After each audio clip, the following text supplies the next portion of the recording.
AI ba kayo, sir? Ikaw AI ka? Sir, siklista po kami, sir. Siklista ka? Opo, sir. Siklista po kami. Siklista kayo. Eh, kung siklista pala kayo, hindi kayo AI, okay lang ba matanong ko kayo para malaman ko hindi kayo AI? Sige, sir. Sige, sir. Oh, dito tayo sa politics, sir. Familiar kayo sa impeachment trial sa ating sa Senate. Ano po ang opinion nyo dito na itong impeachment trial po ay parang pinapatay na ho, na para bang gusto nila ay hindi na matuloy para hindi na po malaman ng taong bayan kung anong katotohanan.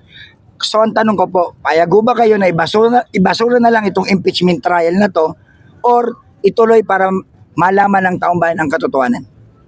Siyempre po, pag pinasura na po yun, di natin malalaman kung ano yung katotohanan doon. Kaya kailangan po ipagpatuloy. Sa'yo po. Ganun rin, sir. Kailangan malaman natin yung katotohanan, sir. So pabor ka, sir, na magkaroon ng impeachment Kasi trial? pabor na pabor naman po. Ayun. So talaga hindi kayo AI, sir, ha? Hindi po. Appear muna tayo, sir, kung hindi kayo AI. Yun, no? Mga siklista pala to, hindi sila AI.